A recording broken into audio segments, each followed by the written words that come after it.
If you want to know which foods to eat for a lower blood sugar, then this video is exactly for you. And trust me, it's so simple. I'm a public health professional, a science journalist, and a type 1 diabetic for over 20 years. With my videos, I want to help you make better lifestyle choices so you have a better blood sugar.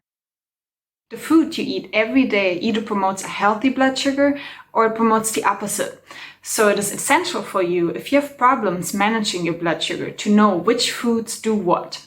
In this video, we will talk about why real foods are way better than processed foods. I will tell you what real foods actually are, what I mean with that, and we will look at very common mistakes people make every single day and how you can avoid these mistakes and have a better blood sugar during the day. And in the end, I have one last tip for you, which helped me to lose 20 pounds. So stick around until the end. So, why does your blood sugar spike less when you eat real foods? It is simply because real foods are still in their natural form. What I mean with that is that they still contain fiber. Fiber is essential for a stable blood sugar because fiber slows down the absorption of glucose into the bloodstream. This keeps your blood sugar after meals stable. So what are real foods? Basically everything that comes right out of nature. Foods that grow on a tree, foods that grow in the field or in the soil are real foods. But also animal products that are still barely processed, like whole cuts of meat and whole cuts of fish, for example. Everything which is processed a lot is less likely a real food. Let's have a look at common mistakes and ways to eat better for healthier blood glucose. Number 1, whole wheat pasta. It's healthy, isn't it? Okay, it's already better than normal pasta, but the fact that it is whole wheat barely makes a difference. It's still pretty terrible for your blood sugar.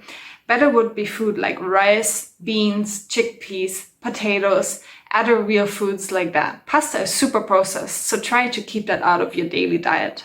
Another very common mistake a lot of people make every day in the morning right away is eating breakfast cereals right in the morning. I mean, let's face it, it is super sweet. It's a dessert you have for breakfast and it's gonna shoot up your blood sugar into the sky right away after eating it. So what about just mixing your own breakfast bowl in the mornings? Add seeds, nuts, fresh fruit, oats if you would like, or make your own breakfast cereals. There's so many recipes online. Yes, they use honey or maple syrup, which is also gonna make your blood sugar spike, but it's still so much better than the store-bought breakfast cereals. The third point I want to share with you is a big misunderstanding. It's orange juice. If you like oranges, you should eat them. You should not drink them. You should eat them because they still contain fiber when they are in their natural form. This means that they cause less of a blood sugar spike right after eating than drinking it. So the rule is with fruits, eat them, don't drink them. And here's my personal tip for you. I'm honest, I understood the importance of eating real food instead of processed foods way too late.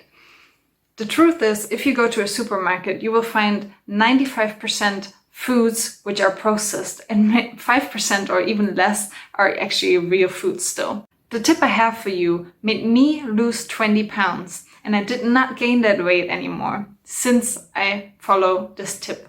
The secret is as simple as this. Don't buy processed foods anymore. Buy only real foods. If you don't have the chance to grab this stuff in the middle of the day for your meals, then you also will not eat it. And trust me, I also have those cravings for fries, a creamy fruit yogurt, cookies, and other things like that. This rule does not mean that you're not allowed to eat those things anymore at all. Really, if you feel like having them, just make them yourself, bake them, cook them, get into the kitchen and do it. This is still so much better for your health and it makes you appreciate these kinds of foods again. If you're not convinced yet why processed foods are horrible for you, watch this video here. Here I explain why processed foods are ruining your blood sugar. If you liked that video, please hit the like button. This helps me as a YouTube beginner to grow this channel. Thank you for watching this and see you next time.